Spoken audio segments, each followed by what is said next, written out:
السلام علیکم ورحمۃ اللہ وبرکاتہ۔ پیارے بھائیوں، میں نے آپ کے لیے ایک بہترین ٹاپک لایا ہے۔ آئیے چلتے ہیں ہم اپنے ٹاپک کی طرف۔ نحمدہ ونصلی علی رسولہ الکریم، اما بعد فاعوذ باللہ من الشیطان الرجیم، بسم اللہ الرحمن الرحیم۔ السلام علیکم ورحمۃ اللہ وبرکاتہ۔ ہمارے آج کے موضوع ہے حضرت بلال حبشی رضی اللہ تعالی عنہ کی سیرت اور وصال۔ پیارے بھائیوں، بلال ابن رباح رضی اللہ تعالی عنہ المعروف بلال حبشی رسول اللہ صلی اللہ علیہ وسلم کے مشہور صحابی تھے۔ رسول اللہ صلی اللہ علیہ وسلم نے انہیں مؤذن بنایا تھا۔ سفر و حضر میں رسول اللہ صلی اللہ علیہ وسلم کے ساتھ رہتے تھے۔ آپ بہت ہی مشہور صحابی ہیں۔ آپ کے والد کا نام رباح ہے۔ آپ حبشہ کے رہنے والے تھے اور مکہ مکرمہ میں ایک کافر امیہ ابن خلف کے غلام تھے۔ اسی حال میں مسلمان ہو گئے۔ امیہ ابن خلف نے آپ کو بہت ستایا اور آپ پر بڑے بڑے ظلم و ستم کے پہاڑ توڑے، مگر آپ رضی اللہ تعالی عنہ پہاڑ کی طرح اسلام پر ڈٹے رہے۔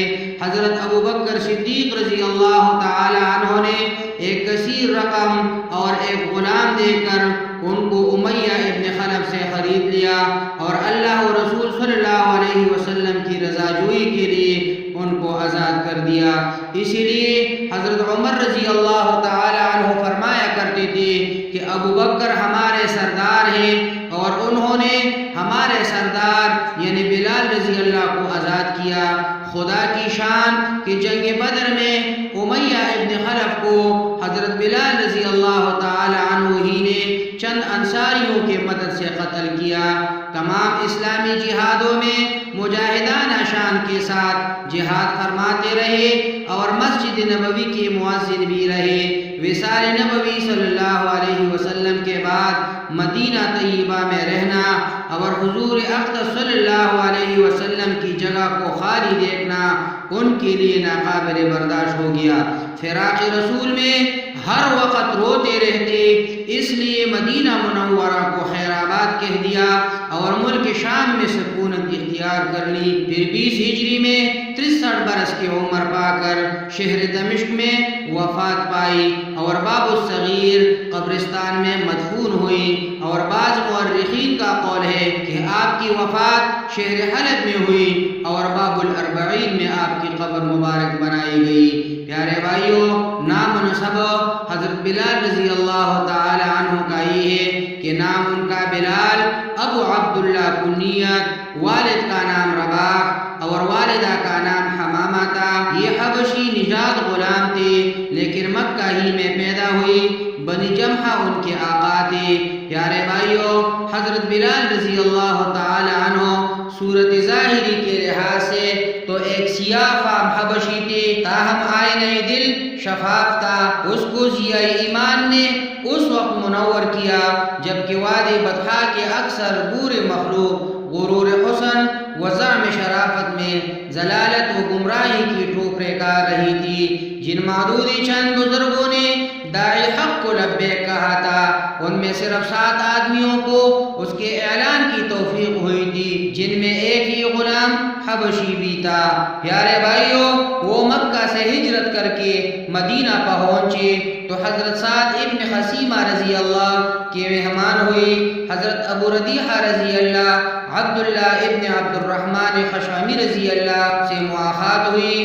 ان دونوں میں نہایت شدید محبت پیدا ہو گئی تھی۔ عہد عمر فاروق میں حضرت بلال رضی اللہ نے شامی مہم میں شرکت کا ارادہ کیا تو حضرت عمر ابن خطاب رضی اللہ نے پوچھا، بلال تمہارا وظیفہ کون وصول کرے گا؟ عرض کیا ابو ردیحہ رضی اللہ، کیونکہ رسول اللہ صلی اللہ علیہ وسلم نے ہم دونوں میں جو برادرانہ تعلق پیدا کر دیا ہے وہ کبھی منقطع نہیں ہو سکتا۔ پیارے بھائیوں، حضرت بلال رضی اللہ تعالی عنہ رسول اللہ صلی اللہ علیہ وسلم کے مؤذن خاص تھے۔ اس بنا پر اس کو ہمیشہ خانہ خدا میں حاضر رہنا پڑتا تھا۔ معاملات دنیاوی سے سروکار نہ ہونے کے باعث عبادت و شب زندہ داری ان کا خاص مشغلہ تھا۔ ایک مرتبہ رسول اللہ صلی اللہ علیہ وسلم نے ان سے پوچھا کہ تم کو کس عمل خیر پر سب سے زیادہ ثواب کی امید ہے؟ عرض کیا میں نے ایسا کوئی کام نہیں کیا ہے، البتہ ہر طہارت کے بعد نماز ادا کی ہے۔ نماز میں سب سے پہلے آمین کہتے تھے، لیکن رسول اللہ صلی اللہ علیہ وسلم نے فرمایا کہ مجھ سے سبقت نہ کیا کرو۔ ایمان کو تمام اعمال حسنہ کی بنیاد سمجھتے تھے۔ ایک مرتبہ کسی نے پوچھا کہ سب سے بہتر عمل کیا ہے؟ بولے خدا اور اس کے رسول پر ایمان لاؤ، پھر جہاد، پھر حج مبرور۔